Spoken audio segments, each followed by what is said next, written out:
अस्सलाम वालेकुम। आज 11 सितंबर 2023 है। आज की वीडियो हमारी खुसूसन तौर पे किसी कंपनी के हवाले से नहीं है, ना ही कोई हम कंपनी के डिविडेंड अनाउंसमेंट में बात कर रहे हैं, बल्कि आज की वीडियो हमारी एक लर्निंग और एजुकेशन पॉइंट से कंपनी को किस तरह असेस करना चाहिए और क्या चीज़ें हैं जो इंसान देखे कंपनी की फाइनेंशियल स्टेटमेंट में और कंक्लूड करे कि आया ये इन्वेस्टेबल बिजनेस है या नहीं। तो इस वीडियो में हमने डिटेल में इस चीज़ को जिक्र किया है और इंशाल्लाह इस वीडियो के बाद आपका एक नज़रिया डिफरेंट होगा कंपनी को असेस करने में। चलें बढ़ते हैं पहली स्लाइड पे। पहली स्लाइड पढ़ने से पहले मैं आपको रिक्वेस्ट करूंगा कि आप जरूर सब्सक्राइब एंड लाइक शेयर कर दिया करें, ताकि इससे मुझे मोटिवेशन मिलेगी और मैंने काफ़ी मेहनत से वीडियो बनाई है। स्लाइड पे चलें तो अब पांच छह ऐसी चीजें जिसको मैं जब भी मैं कोई वीडियो बनाता हूँ हिस्ट्री में और कभी भी कोई वीडियो बनाई, इन छह चीजों को मैं लाजमी देखता हूँ और इसके अकॉर्डिंग मैं अब डिसाइड करता हूँ आया कंपनी में दम है या नहीं है। सबसे पहले profit and loss account. Profit and loss account ये होता है जो कंपनी के फाइनेंशियल स्टेटमेंट का सबसे मेन हिस्सा है। तो उस पर मैं तीन चार चीज़ों को देखता हूँ। सबसे पहले रेवेन्यू देखता हूँ, आया रेवेन्यू बढ़ा है या नहीं बढ़ा। और रेवेन्यू नहीं बढ़ा, जैसे कैप्को के केस में रेवेन्यू नहीं बढ़ा, तो ये क्वेश्चन मार्क है क्यों नहीं बढ़ा, क्या मसले हैं। रेवेन्यू बढ़ा और ग्रॉस प्रॉफिट मार्जिन नहीं बढ़ा तो भी ये मसला है कि कॉस्ट क्या आया बढ़ रही है इनकी, तो ग्रॉस प्रॉफिट कम है। तीसरी चीज में अदर इनकम।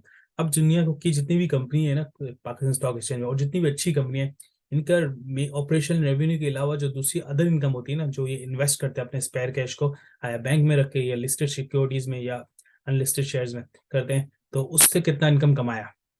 तो एक बड़ा सिग्निफिकेंट हिस्सा है जो मैं समझता हूँ तमाम कंपनियों को इस चीज़ पे फोकस करना चाहिए। जैसे कि आपने देखा हबको वगैरह में एफर्ट और एंग्रो फर्टिलाइजर वगैरह फौजी फर्टिलाइजर है, इन लोगों ने इस चीज़ पे काम करना शुरू कर दिया और अदर इनकम की काफ़ी ज़्यादा इनकी नॉर्मल काफ़ी ज़्यादा है। और इसकी नॉर्मल इनकम के करीब तो नहीं, लेकिन काफ़ी अच्छा खासा एक 10-15 अरब का अमाउंट है अगर मैं फौजी फर्टिलाइजर की बात करूँ। तो अदर इनकम मेरा फोकस होता है कि आया कंपनी अदर इनकम कमा रही नहीं कमा रही। तो ये हमारा प्रॉफिट एंड लॉस हो गया। फिर इसके बाद मैं मेरा दूसरा एस्पेक्ट जो है वो है director and CEO report. Director and CEO report ये होती है जो हमारे कभी भी कंपनी फुल फ्लैज जब अकाउंट सबमिट करती है स्टॉक एक्सचेंज में, सबसे पहले तो बोर्ड मीटिंग वाले दिन वो सिर्फ एक वन पेजर अकाउंट्स भेजती थी जिसमें लिखती है ये डिविडेंड दे रहे हैं, ये नहीं दे रहे, और P&L प्रॉफिट एंड लॉस इस तरह का है। इसके अलावा बाद में 10-15 दिन बाद फुल फ्लैज अकाउंट पब्लिश करती है, तो जो प्रिंटेड अकाउंट होते हैं उसमें हम डायरेक्टर रिपोर्ट और सीईओ रिपोर्ट देख सकते हैं। डायरेक्टर रिपोर्ट ये बताता है कि कंपनी की परफॉर्मेंस कैसी रही, और सीईओ रिपोर्ट ये बताता है कि कंपनी परफॉर्म कैसे रही, प्लस आने वाले वक्त में कंपनी क्या कर रही है, क्या प्लान्स है। तो ये हमें बताता है अगर इनकी कंपनी के बहुत ज़्यादा प्लान्स है, अच्छा है।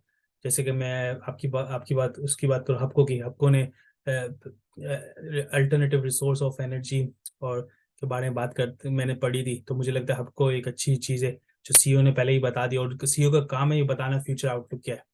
तो मैं डायरेक्टर एंड सीईओ रिपोर्ट को असेस करता हूँ, पढ़ता हूँ, मुझे आइडिया होता है कंपनी फ्यूचर में क्या करेगी। तीसरी चीज टैक्स इश्यूज। अब किसी भी कंपनी में हम इन्वेस्ट करते हैं तो टैक्स को लाजमी देखें कि आया टैक्स के कोई ऐसे चेंजेस हैं जो जो जो जो कंपनी में इफेक्ट करेंगे। जैसे आजकल हम जितने भी फाइनेंशियल देखो सबके टैक्स नंबर बहुत ज्यादा इंक्रीज हुए हैं। इसकी वजह हमें पता है सुपर टैक्स लगा हुआ है, लेकिन टैक्स को लाजमी देखें। अगर कोई भी कंपनी इंपोर्ट और एक्सपोर्ट से रिलेटेड काम करती है तो उस पर एक डिफरेंट नॉयर का टैक्स होगा।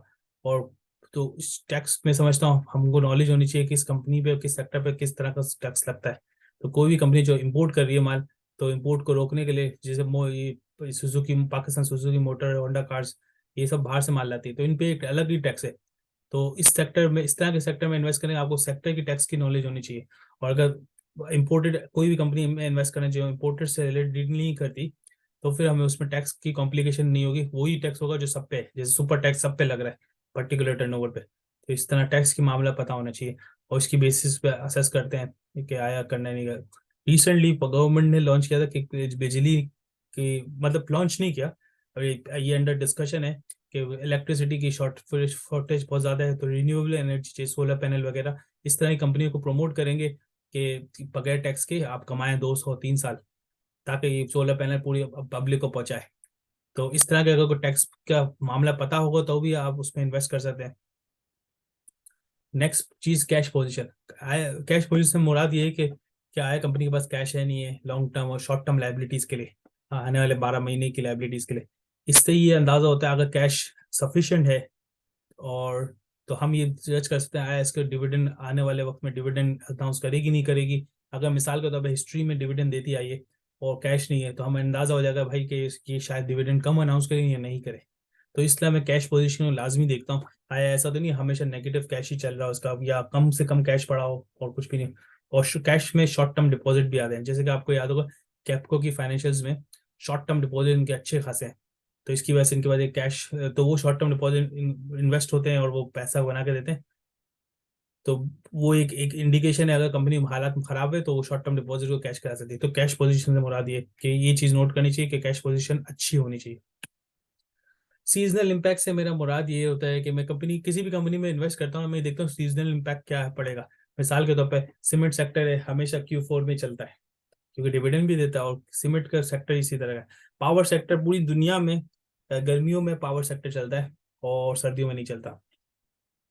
पाकिस्तान का ऐसा एक मुल्क, वाहिद दुनिया अब तो वाहिद ही मुल्क रह गया है जिसमें लोड शेडिंग अभी भी होती है। तो ये पूरे साल ही पावर सेक्टर चलता है। तो सीजनल नॉलेज होनी चाहिए कपड़ों के हवाले से, इस तरह की नॉलेज होनी चाहिए। अगर किसी पर्टिकुलर कंपनी में इन्वेस्ट कर रहे हैं तो ये नॉलेज बड़ी काम आती है। पाकिस्तान में बहुत कम ही इस तरह की कंपनियां जो सीजनल इम्पैक्ट हो, जिनमें एक मेजोरिटी कंपनी ऐसी है जिसमें through out the year business है, या बिजनेस है या बिजनेस नहीं है। आजकल तो ये बिजनेस नहीं है। अब छठी और आखिरी चीज, ये एक ऐसी चीज है जो मैं समझता हूँ हर इंसान को पता होना चाहिए कि कभी भी आप किसी कंपनी में इन्वेस्ट करते हैं तो आप लाजमी देखें कि उस कंपनी में और आया किसी और ने इन्वेस्ट किया है। तो सबसे पहले हमारा जो डोमेन होता है ना, तो मैं उसको देखता हूँ कि आया उस कंपनी के डायरेक्टर ने, CEO ने इन्वेस्ट किया हुआ है, जो कि हमें स्टॉक एक्सचेंज से नजर आ जाएगी। जैसे कि ये मैंने पाकिस्तान ऑयल फील्ड का निकाला था, उसमें नजर आ रहा है कि स्टॉक को बताया कि 21 अप्रैल को किसी डायरेक्टर ने बाय या सेल किया है। तो ये नोटिफिकेशन मैं देख लूंगा, अगर मुझे नजर आएगा काफी सारे डायरेक्टर्स बाय करें तो मैं समझूंगी कंपनी अच्छी है। क्यों? क्योंकि डायरेक्टर्स अगर बाय कर रहे हैं तो उसको नॉलेज है कि कंपनी एक अच्छे डायरेक्शन पे है और आगे प्रॉफिट करेगी, तभी वो बाय करता है, वरना वो बाय नहीं करता। और अगर डायरेक्टर सेल कर रहे हैं तो ये भी इंडिकेशन है, काफी ज्यादा सेल कर रहे हैं तो इंडिकेशन है कंपनी के हालात आने वाले वक्तों में अच्छे नहीं है, तो ये सेल। तो ये भी मेरा डिसाइडिंग फैक्टर है। और साथ ही आखिरी चीज जो मैंने स्लाइड में कवर करना भूल गया, मैं ये देखता हूँ किसी भी कंपनी को इन्वेस्ट करने से पहले आया किसी म्यूचुअल फंड ने इसको उठाया या नहीं उठाया। ठीक है, ये मेरा, मैं इसलिए सोचता हूँ कि म्यूचुअल फंड वाले जो म्यूचुअल फंड्स होती हैं उनके पीछे बड़े अकाउंटेंट्स बैठे हुए हैं, या फाइनेंशियल हमारी तरह मेरी तरह एनालिस्ट वगैरह बैठे हुए हैं। तो वो काफ़ी चीज़ों को डिटेल में जाते हैं। ठीक है, मैं एक सी कंपनी को एक पर्टिकुलर जो मेरे रिसर्च में है, मैं उनके काफ़ी डिटेल में हूँ। वो काफ़ी ज़्यादा सेक्टर्स के डिटेल्स में जाते हैं, उनको काफ़ी अंदर की नॉलेज होती है। तो मैं देखता हूँ अगर म्यूचुअल फंड ने उठाया ना और उनको कॉन्फिडेंट है तो और मेरी मुझे भी कॉन्फिडेंट है ये सारे अच्छे पॉइंट को दोहराने से, तो मैं समझता हूँ तो अच्छा है, अच्छी इन्वेस्टमेंट करनी चाहिए। अगर किसी म्यूचुअल फंड के पास कोई पर्टिकुलर शेयर नहीं है और मुझे लगता है, तो फिर मैं इसको बार बार सोचूंगा आया कि मुझे क्यों ऐसा लगता है कि कंपनी स्ट्रांग है और म्यूचुअल फंड्स को क्यों नहीं लगता। That's it, thank you so much. I think ये वीडियो बनाने का ये मकसद था कि आप, बहुत सारे लोग ऐसे करते हैं कि ये बाय कर लो, वो बाय कर लो, ये सेल कर लो, आज सेल कर दो, कल बाय कर लो। इस झंझट से आप खत्म हो जाओ। आप सिर्फ हर कंपनी के अकाउंट्स उठाओ, उसकी प्रॉफिट एंड लॉस देखो, उसकी डायरेक्टर CEO रिपोर्ट देखो, इसके टैक्स इश्यूज का अगर नॉलेज है तो देखो, नहीं है तो कोई मसला नहीं, टैक्स इशू कोई इतना बड़ा मसला नहीं। कैश पोजीशन लाजमी देखो। सीजनल इम्पैक्ट का मैंने बोले बोले बताया था, कोई इससे कोई ज्यादा मैटर नहीं करता पाकिस्तान में। बाकी स्टॉक एक्सचेंज जरूर देखो क्या है डायरेक्टर CEO ने लिया, और फिर आप खुद डिसाइड करो आया कंपनी अच्छी है नहीं है। और म्यूचुअल फंड वाली मैंने जैसे बात की, मैं जिक्र लिखना भूल गया, किसी भी म्यूचुअल फंड्स के अकाउंट्स देखो, पाकिस्तान में सारे फंड अकाउंट के अकाउंट्स, फंड मैनेजर के accounts reports easily publicly available, आप देख सकते हैं उन्होंने कहाँ का इन्वेस्ट किया। तो ये आपको गाइड कर देगा, और इसकी बेस पे अपने आगे इन्वेस्टमेंट डिसीजन लो। कि नेट पे जितने भी लोग हैं यूट्यूब वगैरह पे, उनकी इस तरह की बातों में ना हो कि यार आज ले लो, कल ले लो, ये 2 स्टॉक है, ये 5 स्टॉक है, 6 स्टॉक है। अपनी रिसर्च करो और फिर खुद चेक करो जो जो नेट पे और यूट्यूब पे नजर आ रहा है, आया वो आपकी रिसर्च के अकॉर्डिंग मैच करते नहीं करते, और फिर डिसाइड करो। That's it, thank you so much. अगर कोई सवाल हो, क्वेश्चन हो, कोई इंप्रूवमेंट पॉइंट हो तो लाजमी मुझे बताएं। और कीप इन टच, इंशाल्लाह फिर एक नई वीडियो के साथ नेक्स्ट टाइम मैं हाजिर हूँ। अस्सलाम वालेकुम।